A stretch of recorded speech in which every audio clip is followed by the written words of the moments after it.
저희 예수교회 주신 말씀입니다. 사도행전 5장 30절로 31절까지 말씀입니다. 사도행전 5장 30절과 31절 말씀 한마음으로 읽습니다. 시작. 저희가 나무에 달아 죽이 예수를 우리 조상의 하나님이 살리시고 이스라엘의 회개케 하사 제사 오른손으로 높이사 임금과 구주로 삼으셨느니라. 아멘. 아멘.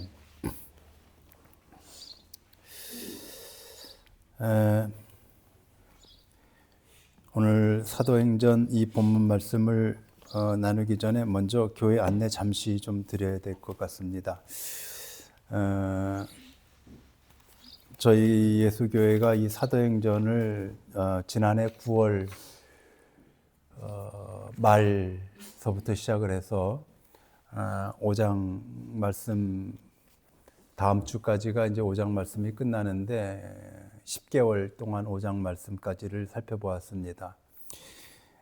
사도행전은 그 몇 개의 그 큰 주제로 나눠져 있는데 1장부터 5장까지가 초대 교회, 첫 교회이죠. 지상의 첫 교회, 예루살렘 교회의 탄생과 그 예루살렘 교회를 인도하시는 성령의 인도하심, 이러한 부분으로 1장부터 5장까지가 구성이 되어 있고, 그리고 6장서부터는 이제 바로 스데반의 이야기로 넘어가면서 이제 예루살렘 교회가 드디어 하나님이 주신 사명 그대로 유대와 예루살렘과 온 유대와 사마리아와 땅끝까지 이르르는 그러한 어떤 그 복음 전도의 전개가 시작이 되는 것이 6장부터 시작이 되죠.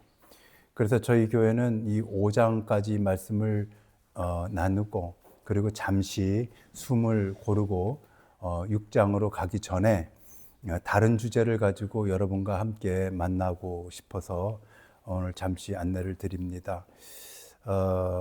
몇 가지를 고민을 했었습니다. 구약 성경에 있는 어떤 한 본문을 가지고 여러분과 다시 만날까 싶은 생각도 있었고, 여러 가지 고민 끝에 하나 정한 것이 있는데, 그것은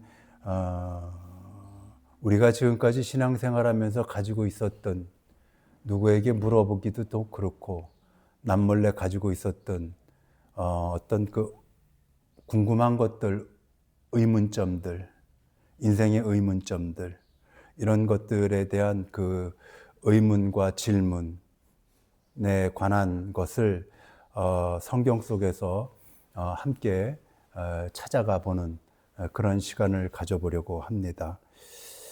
저는 제가 생각할 때 교회에는 두 개의 언어가 있다고 생각이 듭니다.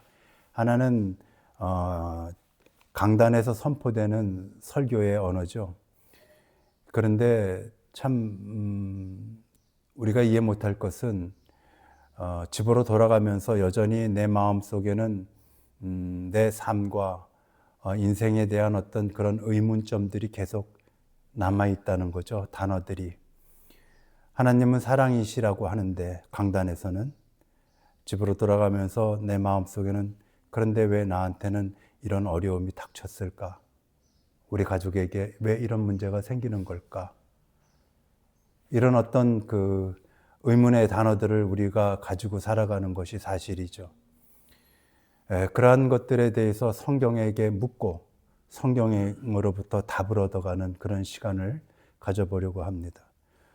목사인 저는 아주 오래전서부터 이러한 것들에 대한 궁금증들이 상당히 많이 있었던 사람입니다. 그럼에도 불구하고 성경 속에서 그 답을 찾는다는 것은 너무나도 어렵고 불가능하게 보였습니다. 여전히 지금도 마찬가지죠. 저에게 있어서는 이것이 하나의 큰 모험일 수 있습니다. 그러나 한 가지 감사한 것은 성경 속에서 우리에게 분명히 제시하는 답이 있기도 합니다. 그런 질문에 대한 답이 있기도 합니다. 그러나 답을 전혀 하지 않는 부분들도 있습니다. 그런데 우리가 너무 앞서가고 자신의 어떤 신앙관으로 그 답을 미리 정하는 그런 오만을 부리기도 하죠. 성경은 답을 하지 않는 것으로 그 답을 대신하는 경우가 아주 많이 있다는 겁니다. 그런 것까지도. 그래서 우리는 성경 속에서 답을 찾아가다가 막히면 그 자리에서 멈추게 될 겁니다.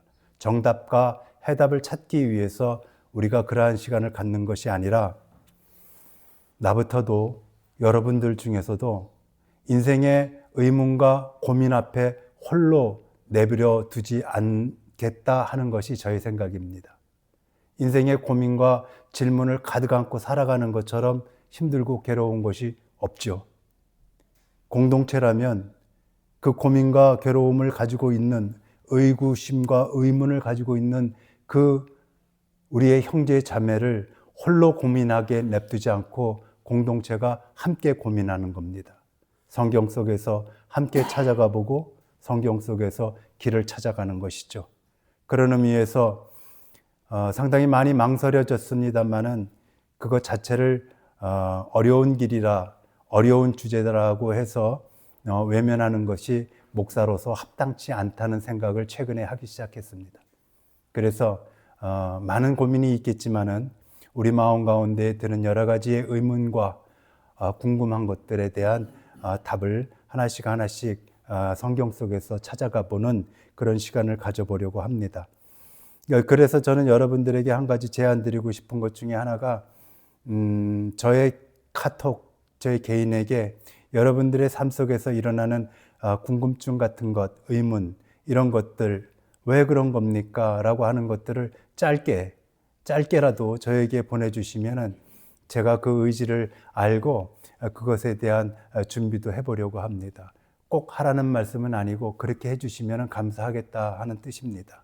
그래서 그러한 것들을 다 모으고 또 제가 갖고 있는 의문점도 있고 일반적으로 성도님들이 가지고 있는 어떤 의문점들도 있고 한 것들에 대해서 찾아가 보려고 합니다. 가령 우리가 흔히 잘 알고 있는 그런 의문점 중에 하나였었죠. 이순신 장군은 그렇게 나라를 위해서 백성을 구원했는데 그분은 지옥에 갔습니까? 천국에 갔습니까? 아기는 태어나서 몇 살 살지도 않았는데 죽었습니다. 걔는 지금 지옥에 갔습니까? 천국에 갔습니까? 그런 이야기들이죠. 그것들이 성경에서 꼭 답을 다 하지는 않습니다. 성경이 멈추면 우리도 멈추는 거죠. 그래서 내가 스스로 혹시라도 답을 낸 것들이 있다면 그 답의 오만함을 깨닫고 그 답을 거둬들이는 것, 그것도 우리가 이번 시간을 통해서 알게 되는, 만나게 되는 그런 시간일 것이다, 그런 생각을 합니다. 그래서 다음 주에 사도행전 5장에 있는 말씀을 다 마치고 6장으로 가기 전에 그러한 시간을 함께 몇 주가 될지 잘 모르겠습니다. 함께 그런 시간을 나누는 걸로 그렇게 하겠습니다. 안내가 길었습니다.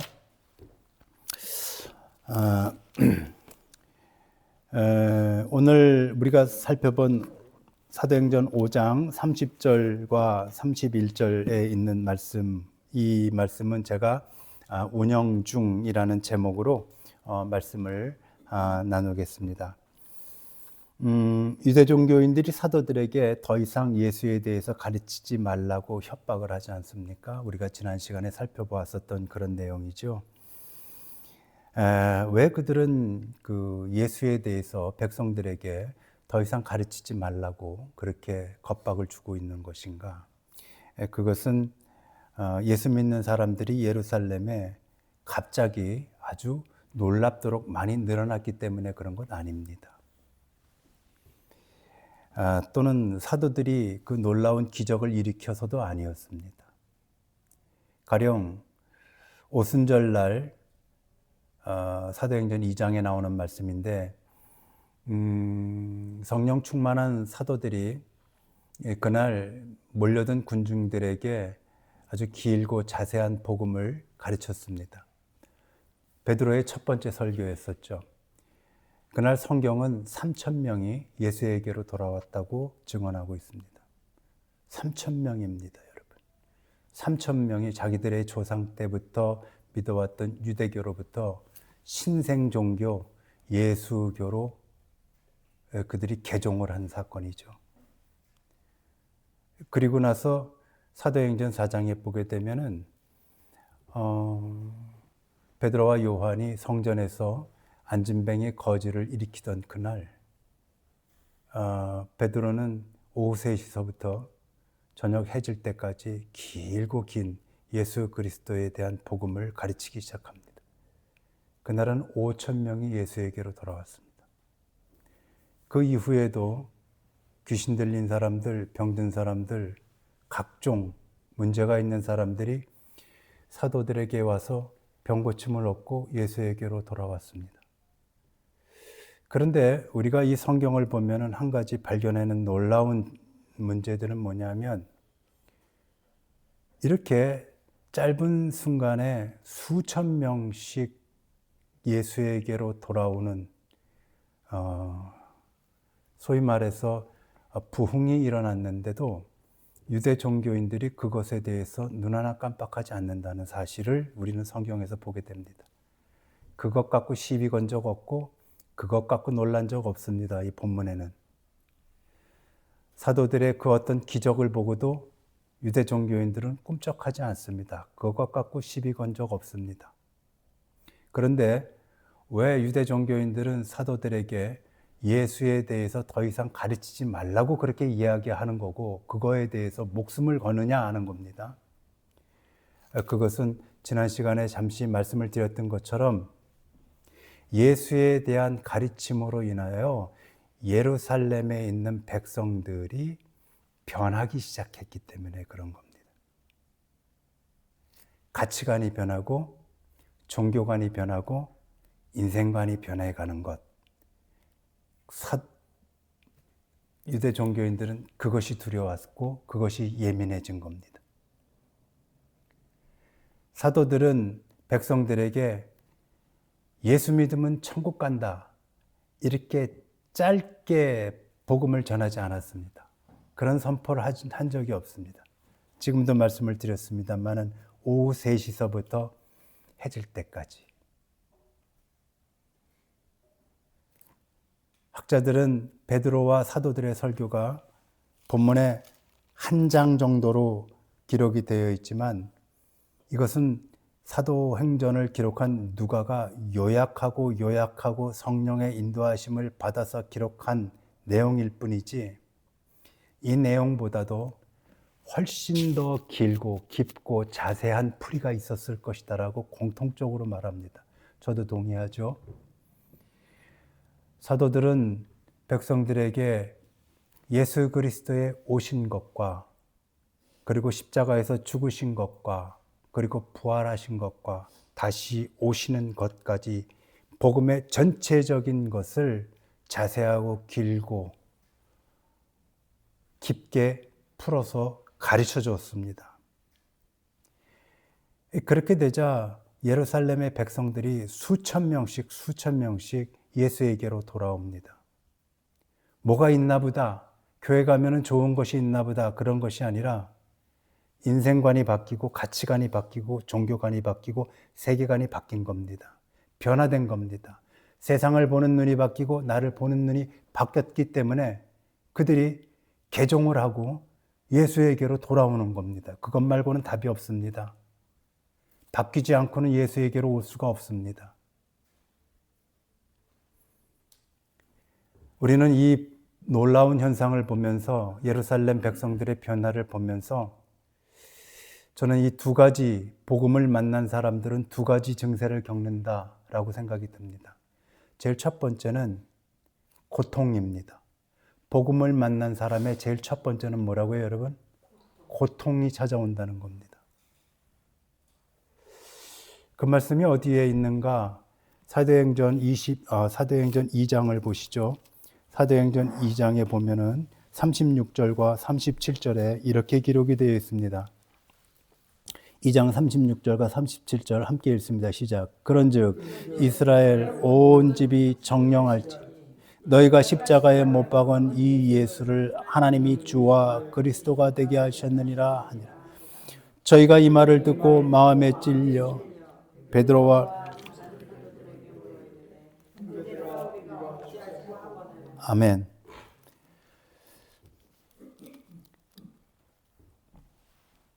사도행전 2장 이 37절에 보게 되면은 이 장면은 오순절날 성령 충만한 베드로의 첫 번째 설교입니다. 지금까지는 예수님이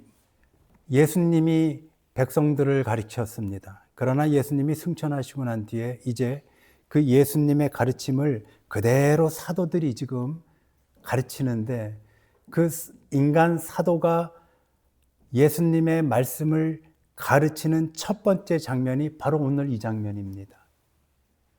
이날 베드로는 예수의 오심과 십자가의 죽으심과 그리고 부활하심과 다시 오심의 모든 복음의 한 사이클을 다 가르치셨습니다.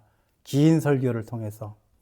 그러자 그들이 첫 번째 나타나는 증세가 무엇이냐면은 마음에 찔렸다라고 이렇게 말합니다. 여기서의 마음에 찔렸다라고 하는 것은 양심의 가책이 됐다든가 마음이 불편하게 됐다든가 나의 약점이 들킨 것 같다든가 이런 것이 아니라, 원어의 의미를 그대로 적용을 하게 되면은 칼이나 창과 같은 것이 나를 관통했다, 뚫어버렸다라고 했을 때에 느끼는 아주 참혹한 고통을 말하는 겁니다. 그러니까는 쉬운 말로 죽을 정도로 아팠다는 겁니다. 뭘 했을 때? 복음을 들었을 때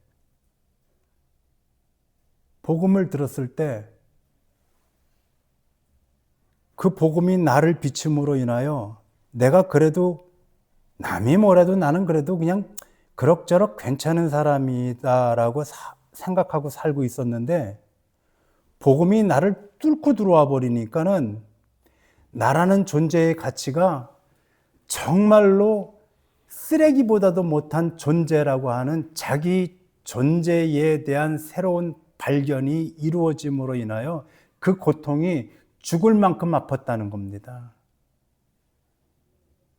이것이 복음을 만난 사람들의 제일 첫 번째 증세라고 하는 거죠. 제가 지지난주쯤에 어느 목사님의 그 출연한 방송을 그 유튜브에서 잠깐 봤는데, 여러분도 아시는 그런 목사입니다.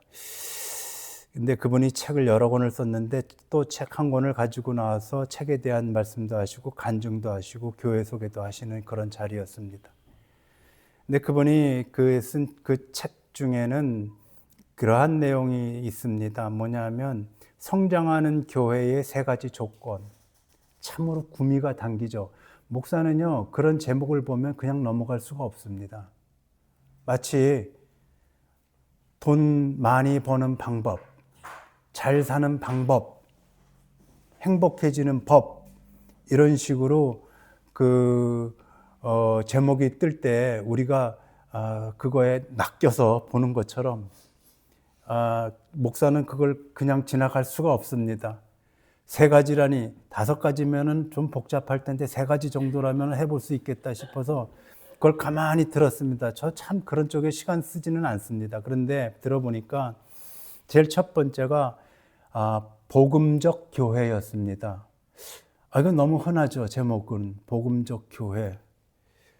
그래서 그 복음적 교회가 무엇인가를 들어봤더니 밝고 환하고 기쁨이 웃음이 넘치는 교회를 만드는 거라고 했습니다. 여기까지도 이게 너무 많이 들은 거고 저도 참 많이 이야기했었던 겁니다. 밝고 환하고 기쁘고 웃음이 넘치는 교회라. 그러면서 그분이 그런 이야기를 했습니다. 제가 그분의 말씀을 책 잡자고 하는 것이 아닙니다. 성경에 있는 말씀을 말씀드리고자 함이다 하는 것을 이해해 주십시오. 그분이 그렇게 말했습니다. 복음은 말 그대로 기쁜 소식, 복된 소식이라서 이 복음을 만나면 사람들은 제일 첫 번째 기쁘고 즐겁고 행복하고 웃음꽃이 피는 것이 정상이다. 이렇게 말했습니다. 그래서 그거에 대해서 크게 우리가 반론을 하거나 복음이라고 하는 문자적 해석이 그런데 뭘 어떻게 그렇게 반론을 할 수 있겠습니까? 여러분들 같으면. 그러면서 나오는 이야기가, 그러므로 자신의 교회는 그러한 것들을 연출하기 위해서 조명이라든가 여러 가지의 그 교회의 어떤 장비, 그 밖에 여러 가지 시설들, 음악, 찬양, 모든 것들을 그런 기쁨과 밝음과 연결시켜서 그런 것들을 바꿔 나갔더니 그렇게 성도들이 좋아라 하고 또 그러므로 인해서 교회가 아주 많이 부흥을 한다. 그런 이야기를 저에게 했습니다. 맞는 말씀입니다. 복음은 기쁜 거고요. 복음은 복된 소식입니다. 그리고 복음은 우리를 찬양하게 하고요. 복음의 그 기쁨으로 인하여 인생과 삶에 그 어떤 고난이 있더라도 우리는 이겨나가야 된다. 이렇게 저도 말씀드렸고 그게 맞습니다. 그러나 복음을 만났을 때 사람이 그것부터 겪지 않는다 하는 겁니다. 그러면은 오늘 본문 이 사도행전 2장에서 말씀하신 그 말씀대로 찔림이 무엇이냐? 제가 아까 서두에도 말씀을 드렸습니다만은 복음이 이 땅 가운데에 사도들을 통해서 제일 첫 번째 전파되던 선포되던 그 현장에서 그들이 춤추고 놀고 뛰지 않았습니다. 자유라고 말하지 않았어요. 그들이 칼이나 창이 자기를 관통하는 것 같은 죽을 것 같은 고통 가운데에 임했었다라고 하는 겁니다. 이것을 건너뛴 기쁨이라고 하는 것은 복음이 존재하지 않는다는 거예요. 나 같은 것도 살리셨구나. 이 쓰레기만도 못한 나 같은 것을 예수가 나를 위해서 십자가에 올라갔다는 말이야. 그것은 두 번째, 세 번째 오는 기쁨입니다. 그러나 사도행전 2장에서 말씀하시는 것처럼 그 고통스러움과 아픔을 건너뛴 기쁨이라는 것은 존재하지 않습니다. 마치 십자가 고통이 있고 난 뒤에 부활의 영광이 있었던 것처럼 말이죠.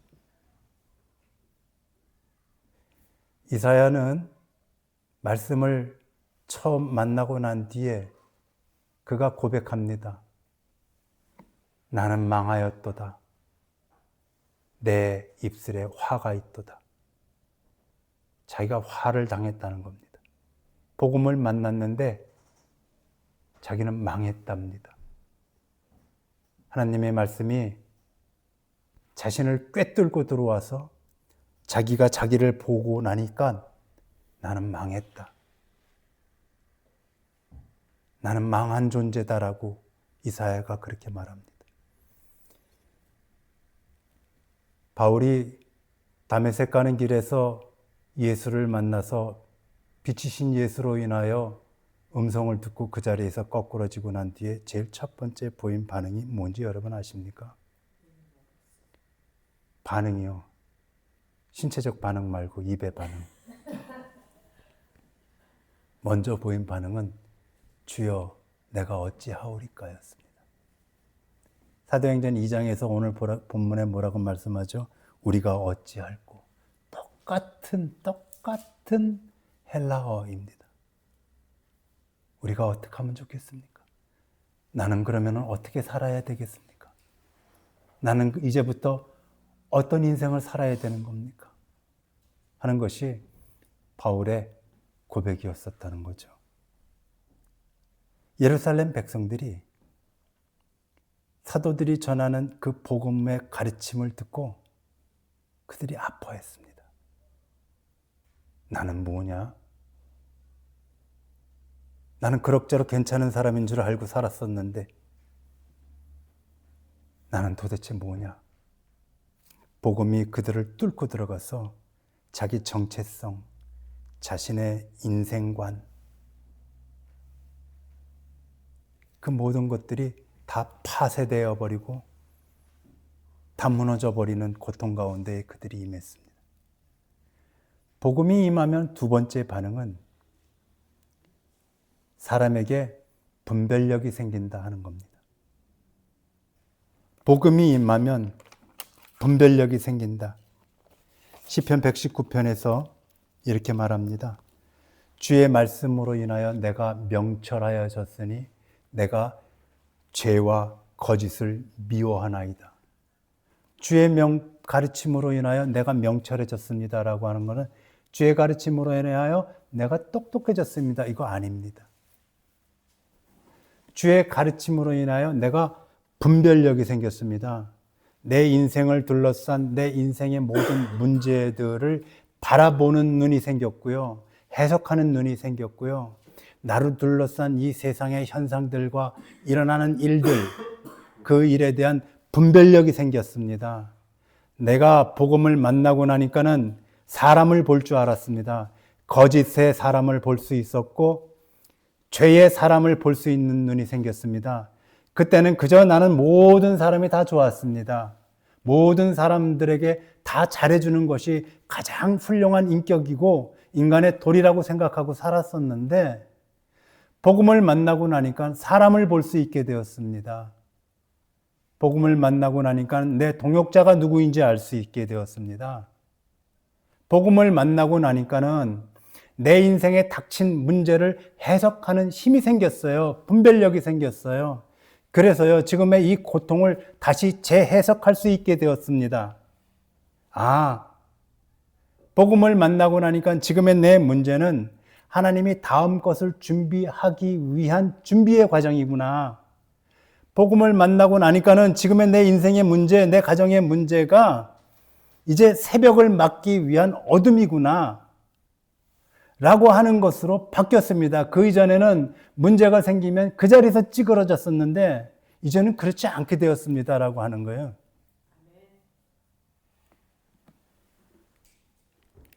복음을 만나고 나니까는 변화된 그들의 세계관, 분별력, 그러한 것들이 사도행전에서 어떻게 나타나느냐 하면은 예루살렘 사람들이 복음을 만나고 나니 그동안에 그들이 알지 못했던 십자가에 얽힌 진실의 이야기들을 그들이 파악하고 이해하고 해석해내기 시작했습니다. 이것이 사도들의 예수에 대한 가르침을 극구 반대하고 나선 유대 종교인들의 이유가 되기도 합니다. 지금까지는 백성들은 예수가 하나님의 저주를 받아서 그 심판으로 십자가에 못 박혀 죽은 줄 알고 있었어요. 그런데 예수의 오심과 십자가의 죽으심, 그리고 부활, 그리고 다시 오시는 이 복음의 전체를 다 배우고 나니까 그게 아니라는 걸 알게 되었습니다. 예수의 십자가 죽음은 로마와 자신들이 지금 존경하고 있는 저 유대 종교인들이 그들의 기득권을 지키기 위함과 정치적인 계산과 교만함과 사악함이 한테 뒤섞여버린 잘못된 판결이었다 하는 것을 이 순진한 백성들이 복음을 듣고 난 뒤부터 그것을 이해하고 십자가 이면의 이야기들을 그들이 알게 되기 시작했다는 겁니다. 그것이 아니었구나. 예수가 죄를 지어서 십자가에 올라간 것이 아니라 예수가 십자가에 올라가게 된 것은 저들이 내린 아주 사악하고 잘못된 판결이었구나. 왜? 그 예수를 사흘 만에 부활시킨 그 하나님이 저들의 판결을 부활이라고 하는 것으로 판결을 뒤집으신 것이구나. 하나님이 새로운 최종 판결자인데 하나님이 마지막 판결을 뭐라고 내렸느냐? 예수는 죄인이 아니야. 예수는 내 아들이고 흠없는 아이야. 흠없는 자야. 그래서 그 판결을 뒤집어 버리신 것이로구나. 그러므로 부활을 보면서 예루살렘 사람들이 깨닫게 된 것은 예수의 죽음은 잘못된 판결이었다. 그러므로 예수를 죽음에 몰아넣은 유대 종교인들, 저들이 죄인이구나 하는 것들을 복음을 듣고 나면서 그들이 분별력이 생겨서 그것을 알게 되었다. 그러므로 유대 종교인들은 그것이 예민했습니다. 그래서 핍박이 시작되는 거죠. 앞서서 말씀을 드린 것처럼 교회가 기하급수적으로 숫자가 늘어났기 때문에 그들이 핍박을 했다? 그렇지 않다고 말씀드렸습니다. 사도들이 자기들이 못하는 기적을 베풀었기 때문에 그들이 사도들을 핍박했다? 눈 하나 깜짝거리지 않았다고 말씀을 드렸습니다. 그러면은 교회를 향한 핍박은 어디에 있느냐? 자기의 정체가 드러남으로 인하여 자신의 위치가 흔들리는 것 때문에 교회를 핍박하기 시작했다. 여러분, 예수 잘 믿자고 하는데도 자꾸만 예수 믿는데 방해가 되고 문제가 생기는 일들이 우리 주변에 일어날 때, 아, 사탄이 또 가로막는구나 라고 하는 생각 드실 때가 있죠. 있죠. 교회 가려고 하면은 성질 기분 확 나쁘게 해가지고 은혜 다 떨어뜨리는 남편들 있잖아요. 죄송합니다, 남편분들.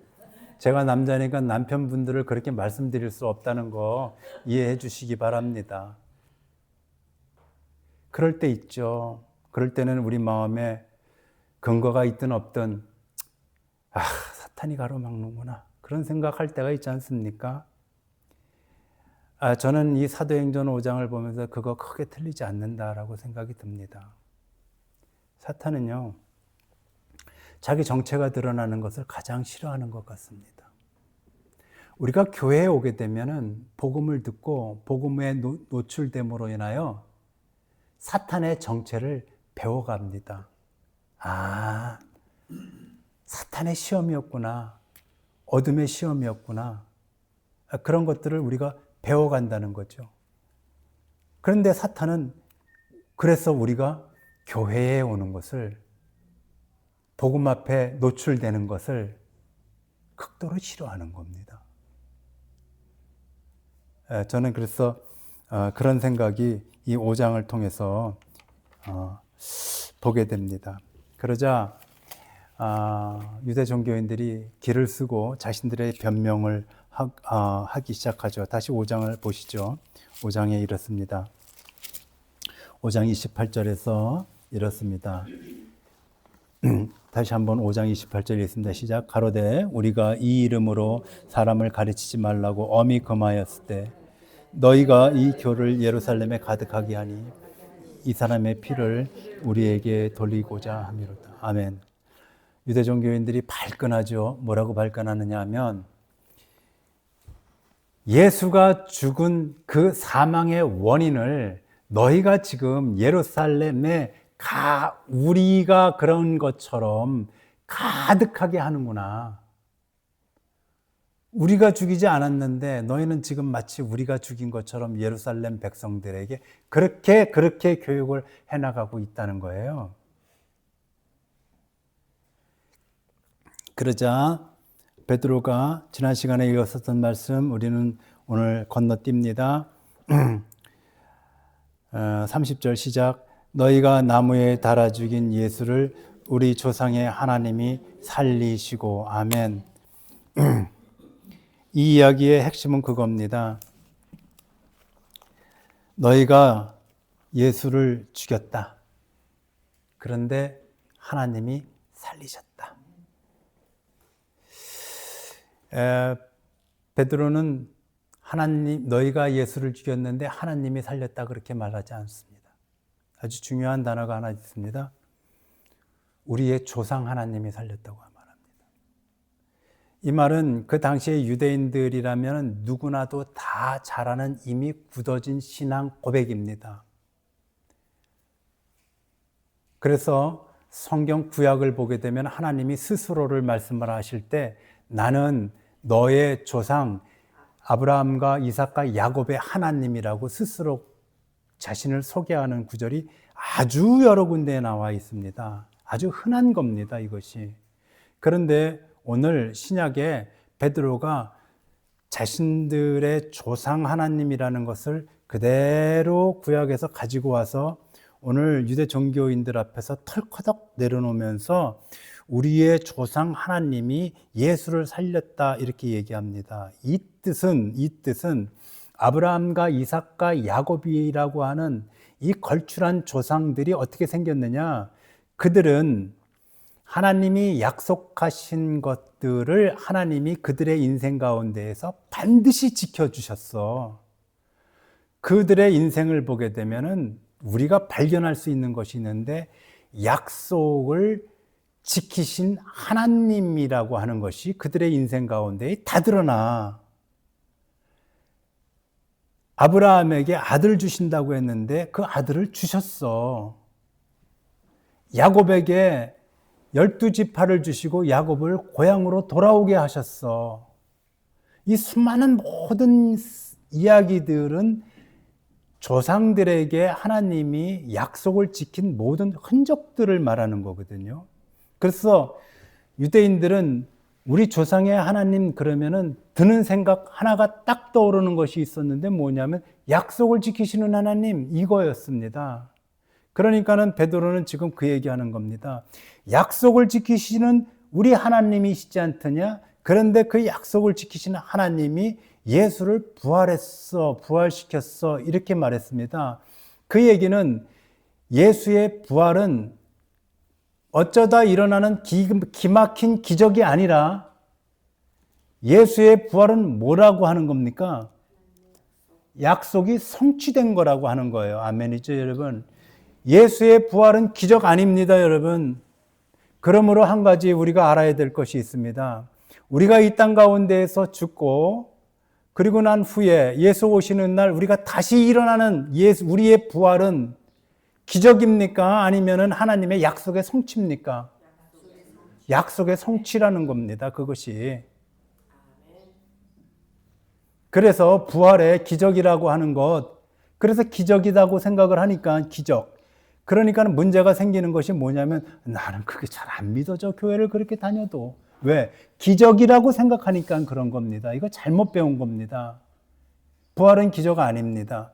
부활을 기적이라고 하는 관점으로 보기 시작하면은 그 다음부터는 여러 가지 이론가들이 생겨나기 시작하고 사상가들이 생겨나서 그 부활이 정말이냐 가짜냐, 그럴 수가 있냐 마냐, 아니 교회에서는 우리가 죽으면은 우리가 또 다시 살아난다라고 얘기하는데 아이고 그게 정말 가능한 거냐, 뼈가루가 어떻게 또 사람이 된다는 말이냐, 수많은 이야기들의 혼돈드는 이유는 어디서부터 오는 것인가? 우리가 이 부활을 기적으로 받아들이고 있다라고 하는 겁니다. 그런데 부활은 기적이 아니라 우리에게 약속하신 것이 그 약속을 절대로 지키시는 신실하신 하나님의 약속의 성취다.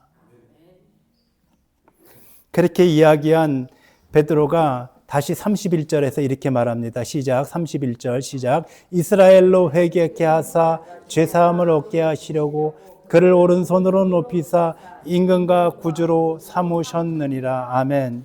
베드로는 이렇게 말합니다. 부활시킨 하나님은 그 부활 그 자체, 죽은 생명에게 산 생명을 불어넣어줬다. 이것이 부활인데, 아니 그 부활은 그것으로 끝나지 않았다. 이거 중요합니다, 여러분. 부활하신 예수는 무덤에서 살아난 그것만을 말하지 않는다라고 지금 베드로는 이야기하고 있는 겁니다. 그럼 부활하신 예수는 그 부활로 끝나지 않고 어떻게 되었느냐? 31절에 말합니다. 제일 첫 번째, 그를 오른손으로 높였다고 말합니다. 제일 첫 번째, 그를 오른손으로 높였다. 우리가 이 오른손, 오른쪽이라는 거 여러 번 우리가 나눴었던 말씀이라서 제가 길게는 말씀드리지 않겠습니다. 오른손으로 높였다라고 하는 것은 그분을 절대적인 통치자, 그분에게 모든 권한과 권세를 다 몰아주셨다.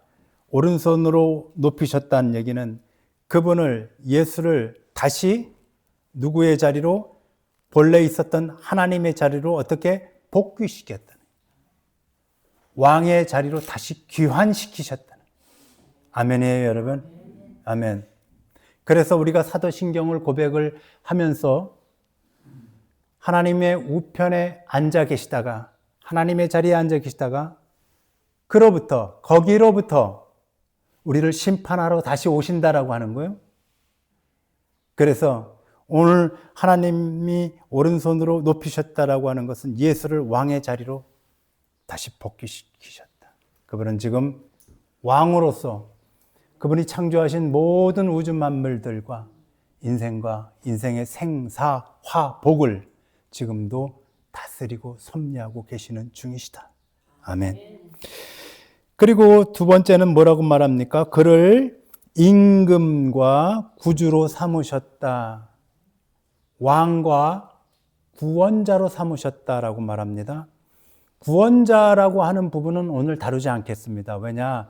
예수가 십자가에서 우리의 죄를 대신 짊어지심으로, 그러므로 우리가 죄 사함을 얻고 우리가 영원한 생명을 얻어 하나님 백성 되었다라고 하는 이 구원에 관한 말씀은 우리가 많이 알고 있는 것이라서 오늘은 그 부분은 빼고 오늘은 특별히 그분을 왕, 임금 삼았다라고 하는 그 부분만 함께 여러분과 마지막으로 나누겠습니다. 오늘 본문은 그 예수를 임금 삼았다라고 말하는데 우리말 번역 임금이라고 하는 원어에 보다 더 충실한 번역을 하게 되면 그를 우리의 인생의 운영자 되게 하셨다라고 하는 뜻입니다. 우리의 인생이 뭐요? 인도자, 운영자 되게 하셨다라고 하는 뜻입니다. 그래서 저는 오늘 이 시간에 그 예수를 하나님이 오른손으로 높여사 우리의 인생을 운영하는 운영권을 갖고 있는 운영자라는 그런 용어로 사용해서 예수를 말씀드리려고 합니다. 우리는 본래 예수가 우리의 운영권을 갖고 있지 않았었죠. 우리의 인생의 운영권, 생명의 운영권은 어디에 있었습니까? 누가 가지고 있었습니까? 세상? 우리의 운영권은 죄가 가지고 있었고 죄를 조종하는 사탄이 최종적으로 가지고 있었죠. 그래서 로마서 6장 17절을 보게 되면은 이렇게 말씀하십니다. 너희가 본래 죄의 종이더니 이렇게 말합니다. 원래는 누구라고 하는 겁니까? 우리는 사탄이 우리의 생명과 운영권을 쥐고 있었죠. 우리는 죄의 종이었습니다.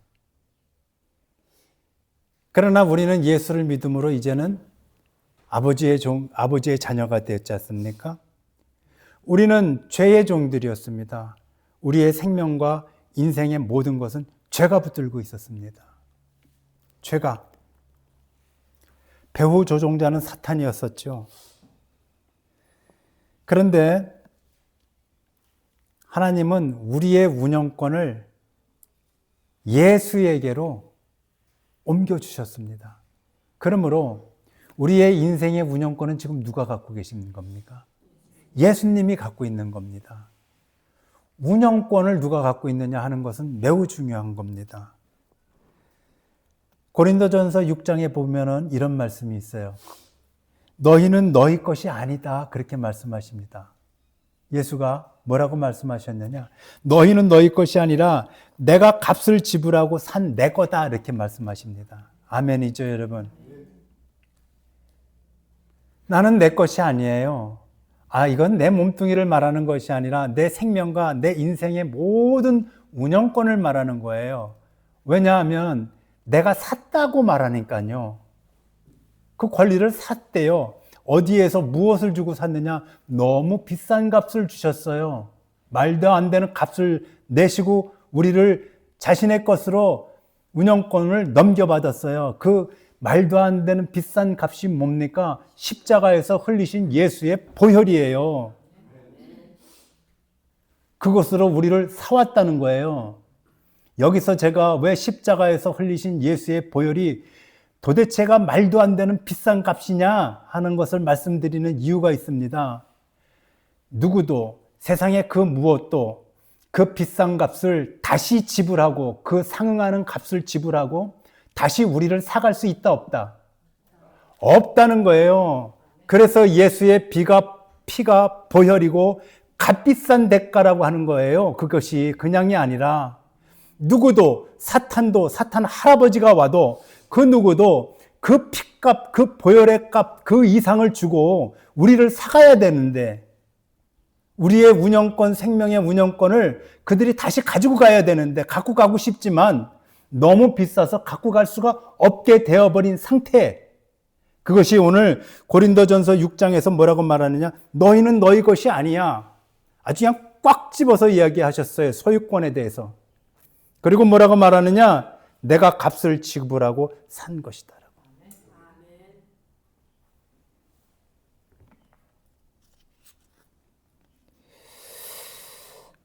그런데 한 가지 오늘 제가 나누고 싶은 것은 우리가 예수가 우리의 모든 운영권을 다, 인생의 운영권을 다 가지고 계심에도 불구하고 예수에게 그 모든 운영권을 다 내주지 않고 살아간다는 데 문제가 있는 거죠. 마태복음 6장에 보면 우리 잘 아는 말씀에 한 사람이 두 주인을 섬길 수 없나니 무엇과 무엇, 하나님과 재물을 겸하여 섬길 수 없다 이렇게 말씀하시지 않습니까? 여기서의 재물이라는 것은 하나님과 돈 이렇게 두 개의 관계만을 얘기하는 것이 아니라 우리의 시선이 가 있는 내 마음대로 살고 싶은 모든 삶의 이유들을 돈, 흥미있는 가장 인간이 미치는 가장 좋아하는 재물이라는 대표 언어로 대신하고 있는 중이죠. 그래서 이 마태복음에 있는 이 말씀은 예수님과 너희가 살아가고 싶은 그 삶이 함께 공존할 수 없다 이 말씀입니다. 운영권을 다 쥐고 있는데 그 운영권을 나눠서 쓸 수가 없다는 겁니다.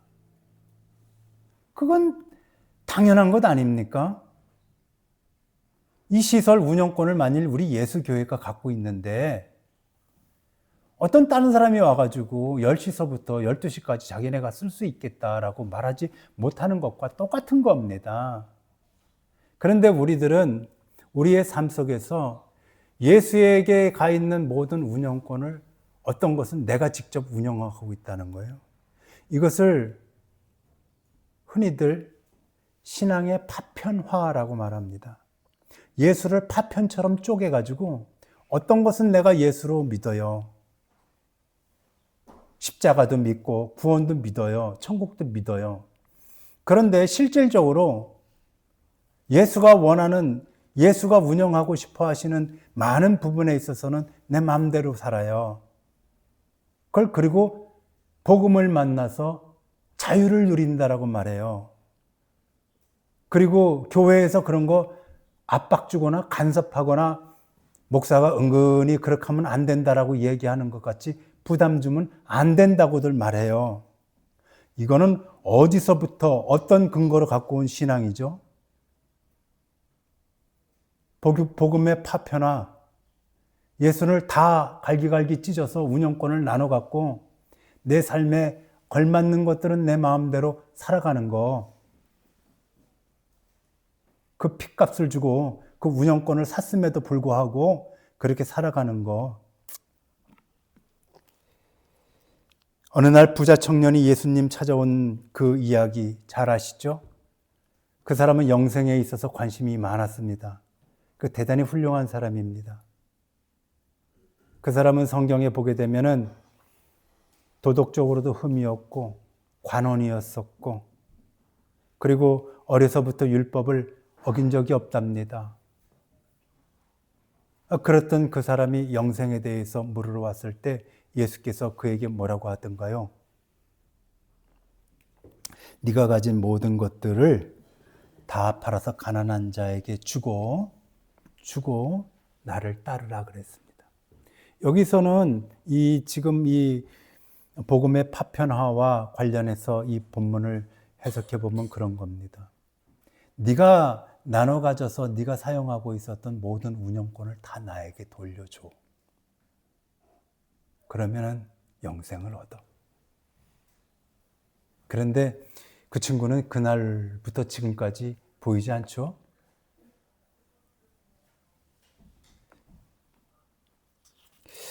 잠언서에 보면은 너희는 범사에 그를 인정하라. 그리하면 내 인생의 길을 운영하시리라. 범사, 크든 작든 모든 일을 그분을 인정하라. 그리하면 그분이 뭐라고요? 복 주겠다? 네 인생길을 운영하시겠다.